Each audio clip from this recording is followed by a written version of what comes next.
ವ್ಯಾಪಾರಿಗಳಿಗೆ ಅಥವಾ ಸಣ್ಣ ವರ್ತಕರಿಗೆ ತೆರಿಗೆ ಇಲಾಖೆ ಈಗ ನೋಟಿಸ್ ಅನ್ನ ಕೊಟ್ಟು ನೀವು ತೆರಿಗೆ ಕಟ್ಟಬೇಕು ಅಂತೇಳಿ ಲಕ್ಷ ಲಕ್ಷ ಟ್ಯಾಕ್ಸ್ ಕಟ್ಟಬೇಕು ಅಂತೇಳಿ ಹೇಳಿರೋ ವಿಚಾರ ಇದೆಯಲ್ಲ, ದೊಡ್ಡ ಮಟ್ಟದಲ್ಲಿ ಚರ್ಚೆಗೆ ಕಾರಣ ಆಗಿತ್ತು. ಈಗ ಇನ್ನು ಹೆಚ್ಚಿನ ವರ್ತಕರಿಗೆ ನೋಟಿಸ್ ಅನ್ನ ಅಥವಾ ತೆರಿಗೆ ಪಾವತಿ ಮಾಡಬೇಕು ಅಂತ ಹೇಳಿ ತೆರಿಗೆ ಇಲಾಖೆ ಸೂಚನೆಯನ್ನ ಕೊಟ್ಟಿದೆ, ನೋಟಿಸ್ ಅನ್ನ ಇಶ್ಯೂ ಮಾಡಿದೆ. ಇದು ಎಲ್ಲರ ಕೆಂಗಣ್ಣಿಗೆ ಮತ್ತೆ ಕಾರಣ ಆಗಿದೆ. ಸಣ್ಣ ವರ್ತಕರ ಮೇಲೆ ವಾಣಿಜ್ಯ ತೆರಿಗೆ ಇಲಾಖೆ ಹೊರೆ, ಲಕ್ಷ ಲಕ್ಷ ಟ್ಯಾಕ್ಸ್ ಕಟ್ಟುವಂತೆ ವ್ಯಾಪಾರಿಗಳಿಗೆ ನೋಟಿಸ್ ಅನ್ನ ಈಗ ಜಾರಿ ಮಾಡಿದೆ ರಾಜ್ಯ ಸರ್ಕಾರ. ವಾಣಿಜ್ಯ ತೆರಿಗೆ ಇಲಾಖೆಯ ನೋಟಿಸ್ ಇದು. ಜುಲೈ 25ರಂದು ಅಂಗಡಿ, ಕಾಂಡಿಮೆಂಟ್ಸ್ ಸೇರಿದಂತೆ ಎಲ್ಲವೂ ಕೂಡ ಬಂದ್ ಆಗುತ್ತೆ. ಇದರ ವಿರುದ್ಧ ಹೋರಾಟವನ್ನ ಮಾಡೋದಕ್ಕೆ ಹೊರಟಿದ್ದಾರೆ ಸಂಘಟನೆಗಳು. ವಾಣಿಜ್ಯ ತೆರಿಗೆ ಇಲಾಖೆಯ ಇದೊಂದು ಕ್ರಮ ಇತ್ತಲ್ಲ, ಸಣ್ಣ ಪುಟ್ಟ ವ್ಯಾಪಾರಿಗಳು, ತರಕಾರಿ ಮಾರೋರು, ಬೀಡಾ ಅಂಗಡಿ ಇಟ್ಕೊಂಡವರು, ಬೇಕರಿ ವ್ಯಾಪಾರ ಮಾಡ್ತಿರೋರು ಅಥವಾ ಬೇಕರಿಯಲ್ಲಿ ಕೆಲಸ ಮಾಡ್ತಿರೋರು, ಇವರೆಲ್ಲರೂ ಕೂಡ ಇದಾರಲ್ಲ, ಇವರಿಗೆಲ್ಲ ನೋಟಿಸ್ ಕೊಟ್ಟು ತೆರಿಗೆ ಇಲಾಖೆ ಲಕ್ಷ ಲಕ್ಷ ರೂಪಾಯಿ ತೆರಿಗೆ ಕಟ್ಟಬೇಕು ಅಂತೇಳಿ ಹೇಳಿರುವಂತ ವಿಚಾರ ಇದು ಎಲ್ಲರನ್ನೂ ಕೂಡ ಕೆರಳಿಸಿತು. ಈ ನಿಟ್ಟಿನಲ್ಲಿ ಇದೇ 25ನೇ ತಾರೀಕು ದೊಡ್ಡ ಮಟ್ಟದಲ್ಲಿ ಹೋರಾಟವನ್ನ ಮಾಡೋದಕ್ಕೂ ಕೂಡ ಹೊರಟಿದ್ದಾರೆ. ಈ ನಿಟ್ಟಿನಲ್ಲಿ ಎಲ್ಲಾ ವ್ಯಾಪಾರಿಗಳಿಗೆ ನೋಡಿ ಹಿಂಗಾಗಿದೆ, ಮುಂದೇನಾದ್ರೂ ಇದೇ ರೀತಿಯಾಗಿ ಸುಮ್ಮನಿದ್ರೆ ಇದು ಕಂಟಕ ಆಗುತ್ತೆ. 25ನೇ ತಾರೀಕು ನಾವೆಲ್ಲರೂ ಕೂಡ ದೊಡ್ಡ ಮಟ್ಟದಲ್ಲಿ ಹೋರಾಟ ಮಾಡಬೇಕು ಅಂತ ಹೇಳಿ ಕರೆ ಕೊಟ್ಟಿದ್ದಾರೆ ಮತ್ತು ಅವರಿಗೆ ಮನವರಿಕೆ ಮಾಡಿದ್ದಾರೆ.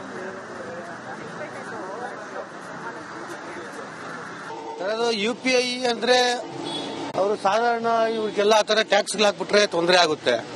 ಅವ್ರ ಟ್ರಾನ್ಸಾಕ್ಷನ್ ಅಂದ್ರೆ ಇಷ್ಟು ಟ್ರಾನ್ಸಾಕ್ಷನ್ ಇರುತ್ತೆ, ಅದ್ಮೇಲೆ ಬಂದ್ರೆ ಇನ್ಕಮ್ ಟ್ಯಾಕ್ಸ್ ಪ್ರಾಬ್ಲಮ್ ಬರುತ್ತೆ ಅಂತ ಅವ್ರು ಭಯ ಪಡ್ತಾ ಇದ್ದಾರೆ. ಕ್ಯಾಶೇ ಬೆಟರ್ ಅನ್ಕೊಂತೀನಿ ನಾನು ಆನ್ಲೈನ್ಗಿಂತಲೂ. ಯಾಕಂದ್ರೆ ಆನ್ಲೈನ್ ಅಂದ್ರೆ ಅವ್ರ ಅಂಗಡಿವರೆಗೂ ತೊಂದರೆ, ನಮಗೂ ನನ್ನ ಹತ್ರ ನೆಟ್ವರ್ಕ್ ಇರಲ್ಲ, ಮಾಡಕ್ ಹೋದ್ರೆ ನಮಗೂ ತೊಂದರೆ, ನಮ್ದು ಟ್ರಾನ್ಸಾಕ್ಷನ್ ಆಗುತ್ತಲ್ಲ, ಟ್ರಾನ್ಸಾಕ್ಷನ್ ನಮಗೂ ತೊಂದರೆ ಬರುತ್ತೆ, ಅಂಗಡಿವರೆಗೂ ತೊಂದರೆ ಬರುತ್ತೆ. ಕ್ಯಾಶೇ ಬೆಟರ್. UPI ಅಂದ್ರೆ ಅವರು ಎಲ್ಲರೂ ಕ್ಯಾಶ್ ಯಾರು ಇಟ್ಕೊಂಡು ಓಡಾಡಲ್ಲ ಸರ್. ಈಗ ಎಲ್ಲ ಅಡಿಟ್ ಆಗ್ಬಿಟ್ಟಿದ್ದಾರೆ. ಇವಾಗ ನಮ್ಗೆ UPI ಇದ್ದರೆ ನಮ್ಗೆ ವ್ಯಾಪಾರ ಆಗಲಿ. ಇವಾಗ UPI ಇಲ್ದಿರ ಒಂದ್ ವಾರ 15 ದಿವಸ ಆಯ್ತು, ಬಿಸ್ನೆಸ್ ಇಲ್ಲ ನಮ್ಗೆ. UPI ಮಾಡಿಸಿದ್ರೆ ಇವಾಗ ನೋಟಿಸ್ ಕೊಡ್ತಾರೆ, ಯಾರು ಕರೆದು ನಮ್ಗೆ ಪ್ರಾಫಿಟ್ ಇಲ್ಲ. ಈಗ ಎಕ್ಸಾಂಪಲ್ ಅಷ್ಟು ಲಕ್ಷ ನೋಟಿಸ್ ಕೊಡ್ತೇನೆ, ನನಗೆ ಬೆಳಗ್ಗೆಯಿಂದ ರಾತ್ರಿಗಂತ ಒಂದು 5,000 6,000 ವ್ಯಾಪಾರ ಆಗುತ್ತೆ. ಆ 6,000 ರೂಪಾಯಲ್ಲಿ ಅವನಿಗೆ ಕಟ್ಬಿಟ್ರೆ ನಾವೇನ್ ಮಾಡ್ಬೇಕು? ಅನ್ನ ತಿನ್ಬೇಕಾ, ಮನ್ ತಿನ್ಬೇಕಾ ನಮ್ಗೂ ಗೊತ್ತಾಗ್ತಾ ಇಲ್ಲ. ಜನರು ನಾವು ಅದಕ್ಕೆ ಇವಾಗ ಎಕ್ಸಾಂಪಲ್ ಏನ್ ಮಾಡ್ತಾ ಇದ್ದೀವಿ, ಇವಾಗ ನಾವು ಯಾರಿಗ tax with tax add include ಮಾಡಿ ಯಾರು ಪೇಮೆಂಟ್ ಮಾಡಲ್ಲ, ಬಿಸ್ನೆಸ್ ಇಲ್ಲ. ಈಗ ಎಕ್ಸಾಂಪಲ್ ನಾನು 10 ರೂಪಾಯಿ ವ್ಯಾಪಾರ ಮಾಡಿದ್ರೆ 11 ರೂಪಾಯಿ ಕೊಡಂದ್ರೆ ಯಾವನ್ನೂ ಕೊಡಲ್ಲ. ಅದಕ್ಕೆ ಎಲ್ಲಿಂದ ಕೊಡೋಣ? ನಮಗೂ ತುಂಬಾ ಪ್ರಾಬ್ಲಮ್. ಅದಕ್ಕೆ ನಾವು ಸ್ಟ್ರೈಕ್ ಮಾಡ್ತೀವಿ, ನಾವು ಸಪೋರ್ಟ್ ಮಾಡಿದ್ರೆ ನಮ್ಗೆ ಏನೋ ಒಂದು ಇನ್ಕ್ಲೂಡ್ ಮಾಡುವ, ಏನೋ ಮಾಡಬೇಕು. ಅದಕ್ಕೆ UPI ಇಲ್ಲ ಅಂದ್ರೆ ಬಿಸ್ನೆಸ್ ಆಗಲ್ಲ ಸರ್. ಎಲ್ಲರೂ ಯಾರು ಕಾಸು ಇಟ್ಕೊಂಡ್ಬರಲ್ಲ. ಇಲ್ಲಿ ಬರೋ ಆಟೋದವರು 10 ರೂಪಾಯಿ ಟೀ ಕುಡಿತಾರೆ, ಇಲ್ಲ 5 ರೂಪಾಯಿ ಬಿಸ್ಕೆಟ್ ತಿಂತಾರೆ. ಎಲ್ಲಿಂದ ಎಲ್ಲ ಕ್ಯಾಶ್ ಒಂದು ಮಾಡ್ತಾರೆ. ಇಲ್ಲಿ ಜಾಸ್ತಿ ವ್ಯಾಪಾರ ಆದ್ರೆ ಅವ್ರು ನೋಟಿಸ್ ಕೊಡ್ತಾರೆ. UPI ಮಾಡಿಸಿದ್ರೆ ಅದು ನೋಟಿಸ್ ಕೊಡ್ತಾರೆ ಅಂತಲ್ಲ ಸರ್. ಆ ನೋಟಿಸ್ ಕೊಟ್ಟರೆ ನಮ್ಮ ದಿನ ಎಲ್ಲ ನಡೆದ್ರೆ 500 ರೂಪಾಯಿ ವ್ಯಾಪಾರ ಆಗುತ್ತೆ. ಅದರಲ್ಲಿ ನಾವು GST ಕಟ್ಟಕ್ಕಾಗುತ್ತೆ ಸರ್. ನಾವು ಸಿಗೋದೇ ಒಂದೊಂದು ಮಾರೋ ಡಬ್ಬ ಮಾರಿದ್ರೆ 10 ರೂಪಾಯಿ 5 ರೂಪಾಯಿ ಸಿಗುತ್ತೆ. ಸರ್ಕಾರಕ್ಕೆ ಏನು ಹೇಳ್ತೀರಾ? ಏನು ಮನವಿ ಮಾಡ್ಕೊಂತೀರಾ? ಇದೆಲ್ಲ ನಾರ್ಮಲ್ ಆಗಿ ಎಲ್ಲರಿಗೂ ಒಂದು ಒಳ್ಳೆ ತರ ಮಾಡಿ ನಿರ್ಧಾರ ತಗೊಬೇಕು ಅಂತ ಇದು ಮಾಡ್ತಿದ್ದೆ. ದಿನ ಎಲ್ಲ 1,000 ರೂಪಾಯಿ ವ್ಯಾಪಾರ ಆಗಲ್ಲ. ಸಿಗರೇಟ್ ಅವನಿಗೆ ಹೋಗ್ಬಿಡ್ತಿತ್ತೆ ನೋಡು. 4,000 5,000 ರೂಪಾಯಿ ಸಿಗರೇಟ್ ಹಾಕಿದ್ರೆ 3 ದಿನ ಮಾರ್ತೀವಿ. ನಾವಿರೋದು ಮುತ್ಕೂರು, ಇಬ್ರು ಮಕ್ಳು ಎಲ್ಲ ಬೇರೆ ಅವ್ರೆ.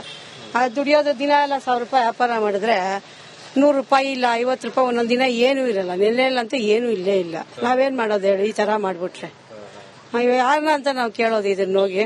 ನಿಮಗೇನು ಮಾಹಿತಿ ಬಂತು? ನೋಟಿಸ್ ಕೊಡ್ತಿದ್ದಾರೆ ಎಲ್ಲ ಕಡೆ. ನನ್ಗೇನು ಇನ್ನ ಯಾರು ಏನು ಮಾಡಿದ್ರೆ ಹಂಗೆ ನೋಟಿಸ್ ಕೊಡ್ತಿದ್ದಾರೆ ಅಂತ ಹೇಳ್ತಾರೆ.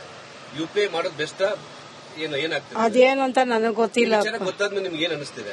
ಇವಾಗ ಆಗೋದ್ ಬೇಡ. ನಾವ್ ಇವಾಗ ಯಥಾಸ್ಥಿತಿ ಹೆಂಗೆ ವ್ಯಾಪಾರ ಮಾಡ್ತೀವಿ ಹಂಗ್ ಮಾಡ್ಕೊಂಡು ಅನ್ನ ತಿನ್ನೋ ದಾರಿ ನೋಡ್ಕೊಳ್ಳೋಣ ಅಂತ ಅಷ್ಟೇ. ಇನ್ನೇನಿಲ್ಲ. ಏನು ನಮ್ಮಂತವ್ರಿಗೆ ಹಾಕ್ರೆ ಏನ್ ಮಾಡಿ? ಈ ಪೆಟ್ಟಿ ಅಂಗಡಿಗೆ ಏನು ಎಲ್ಲ ದುಡ್ಡಿರೋರ್ಗೆ ಅವ್ರು ಇವ್ರಿಗೆ ಹಾಕ್ಲಿ. ಈ ರಾಜಕೀಯ ವ್ಯಕ್ತಿಗಳ ಹತ್ರ ಬೇಕಾದಷ್ಟು ಹೇಳ್ತಾರಲ್ಲ ಟಿವಿಗಳಲ್ಲಿ, ಕೋಟಿಗಟ್ಲೆ ಕೊಳ್ಳೆ ಹೊಡೆದ್ರು, ಅಂಗದವ್ರು ರೆಡಿ ಮಾಡಿದ್ರು, ಅಂತವ್ರು ಹಿಡೀಲಿ. ನಮ್ಮ ವ್ಯಾಪಾರಿಗಳಿಗೆ ಅಥವಾ ಸಣ್ಣ ವರ್ತಕರಿಗೆ ತೆರಿಗೆ ಇಲಾಖೆ ಈಗ ನೋಟಿಸ್ ಅನ್ನ ಕೊಟ್ಟು ನೀವು ತೆರಿಗೆ ಕಟ್ಟಬೇಕು ಅಂತೇಳಿ ಲಕ್ಷ ಲಕ್ಷ ಟ್ಯಾಕ್ಸ್ ಕಟ್ಟಬೇಕು ಅಂತೇಳಿ ಹೇಳಿರೋ ವಿಚಾರ ಇದೆಯಲ್ಲ, ದೊಡ್ಡ ಮಟ್ಟದಲ್ಲಿ ಚರ್ಚೆಗೆ ಕಾರಣ ಆಗಿತ್ತು. ಈಗ ಇನ್ನು ಹೆಚ್ಚಿನ ವರ್ತಕರಿಗೆ ನೋಟಿಸ್ ಅನ್ನ ಅಥವಾ ತೆರಿಗೆ ಪಾವತಿ ಮಾಡಬೇಕು ಅಂತ ಹೇಳಿ ತೆರಿಗೆ ಇಲಾಖೆ ಸೂಚನೆಯನ್ನ ಕೊಟ್ಟಿದೆ, ನೋಟಿಸ್ ಅನ್ನ ಇಶ್ಯೂ ಮಾಡಿದೆ. ಇದು ಎಲ್ಲರ ಕೆಂಗಣ್ಣಿಗೆ ಮತ್ತೆ ಕಾರಣ ಆಗಿದೆ. ಸಣ್ಣ ವರ್ತಕರ ಮೇಲೆ ವಾಣಿಜ್ಯ ತೆರಿಗೆ ಇಲಾಖೆ ಹೊರೆ. ಲಕ್ಷ ಲಕ್ಷ ಟ್ಯಾಕ್ಸ್ ಕಟ್ಟುವಂತೆ ವ್ಯಾಪಾರಿಗಳಿಗೆ ನೋಟಿಸ್ ಅನ್ನ ಈಗ ಜಾರಿ ಮಾಡಿದೆ ರಾಜ್ಯ ಸರ್ಕಾರ. ವಾಣಿಜ್ಯ ತೆರಿಗೆ ಇಲಾಖೆಯ ನೋಟಿಸ್ ಇದು. ಜುಲೈ 25ರಂದು ಅಂಗಡಿ, ಕಾಂಡಿಮೆಂಟ್ಸ್ ಸೇರಿದಂತೆ ಎಲ್ಲವೂ ಕೂಡ ಬಂದ್ ಆಗುತ್ತೆ. ಇದರ ವಿರುದ್ಧ ಹೋರಾಟವನ್ನ ಮಾಡುವುದಕ್ಕೆ ಹೊರಟಿದ್ದಾರೆ ಸಂಘಟನೆಗಳು. ವಾಣಿಜ್ಯ ತೆರಿಗೆ ಇಲಾಖೆಯ ಇದೊಂದು ಕ್ರಮ ಇತ್ತಲ್ಲ. ಸಣ್ಣ ಪುಟ್ಟ ವ್ಯಾಪಾರಿಗಳು, ತರಕಾರಿ ಮಾರೋರು, ಬೀಡಾ ಅಂಗಡಿ ಇಟ್ಕೊಂಡವರು, ಬೇಕರಿ ವ್ಯಾಪಾರ ಮಾಡ್ತಿರೋರು ಅಥವಾ ಬೇಕರಿಯಲ್ಲಿ ಕೆಲಸ ಮಾಡ್ತಿರೋರು, ಇವರೆಲ್ಲರೂ ಕೂಡ ಇದಾರಲ್ಲ, ಇವರಿಗೆಲ್ಲ ನೋಟಿಸ್ ಕೊಟ್ಟು ತೆರಿಗೆ ಇಲಾಖೆ ಲಕ್ಷ ರೂಪಾಯಿ ತೆರಿಗೆ ಕಟ್ಟಬೇಕು ಅಂತೇಳಿ ಹೇಳಿರುವಂತ ವಿಚಾರ ಇದು ಎಲ್ಲರನ್ನೂ ಕೂಡ ಕೆರಳಿಸಿತು. ಈ ನಿಟ್ಟಿನಲ್ಲಿ ಇದೇ 25ನೇ ತಾರೀಕು ದೊಡ್ಡ ಮಟ್ಟದಲ್ಲಿ ಹೋರಾಟವನ್ನ ಮಾಡೋದಕ್ಕೂ ಕೂಡ ಹೊರಟಿದ್ದಾರೆ. ಈ ನಿಟ್ಟಿನಲ್ಲಿ ಎಲ್ಲಾ ವ್ಯಾಪಾರಿಗಳಿಗೆ ನೋಡಿ ಹಿಂಗಾಗಿದೆ, ಮುಂದೇನಾದ್ರೂ ಇದೇ ರೀತಿಯಾಗಿ ಸುಮ್ಮನಿದ್ರೆ ಇದು ಕಂಟಕ ಆಗುತ್ತೆ. 25ನೇ ತಾರೀಕು ನಾವೆಲ್ಲರೂ ಕೂಡ ದೊಡ್ಡ ಮಟ್ಟದಲ್ಲಿ ಹೋರಾಟ ಮಾಡಬೇಕು ಅಂತ ಹೇಳಿ ಕರೆ ಕೊಟ್ಟಿದ್ದಾರೆ ಮತ್ತು ಅವರಿಗೆ ಮನವರಿಕೆ ಮಾಡಿದ್ದಾರೆ.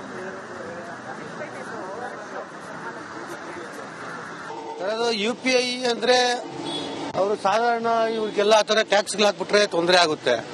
ಅವರು ಟ್ರಾನ್ಸಾಕ್ಷನ್ ಅಂದ್ರೆ ಇಷ್ಟು ಟ್ರಾನ್ಸಾಕ್ಷನ್ ಇರುತ್ತೆ, ಅದ್ಮೇಲೆ ಬಂದ್ರೆ ಇನ್ಕಮ್ ಟ್ಯಾಕ್ಸ್ ಪ್ರಾಬ್ಲಮ್ ಬರುತ್ತೆ ಅಂತ ಅವ್ರು ಭಯ ಪಡ್ತಾ ಇದ್ದಾರೆ. ಕ್ಯಾಶೇ ಬೆಟರ್ ಅನ್ಕೊಂತೀನಿ ನಾನು ಆನ್ಲೈನ್ಗಿಂತಲೂ.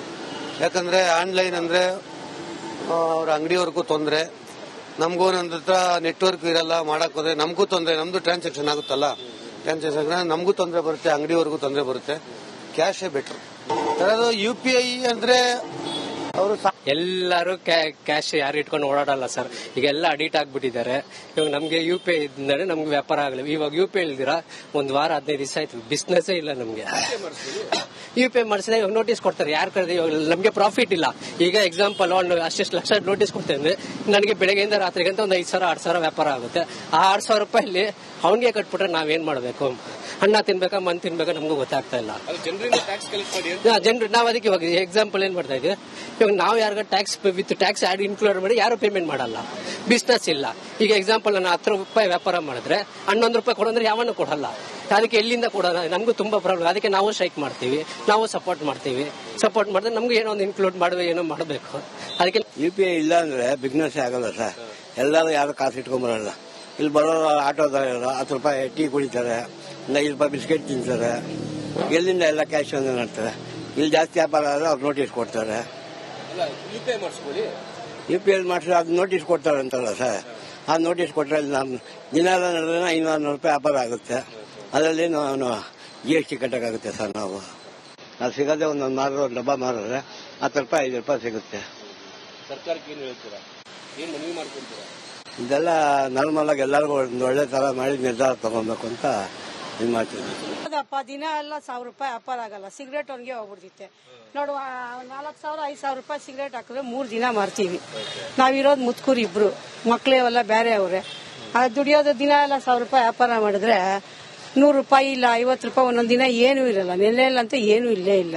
ನಾವೇನ್ ಮಾಡೋದು ಹೇಳಿ? ಈ ತರ ಮಾಡ್ಬಿಟ್ರೆ ಯಾರನ್ನ ಅಂತ ನಾವು ಕೇಳೋದು ಇದನ್ನ ಹೋಗಿ.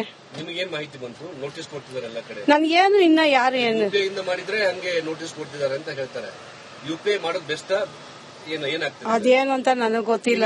ಗೊತ್ತಾದ್ಮೇಲೆ ನಿಮ್ಗೆ ಏನ್ ಅನಿಸ್ತಿದೆ?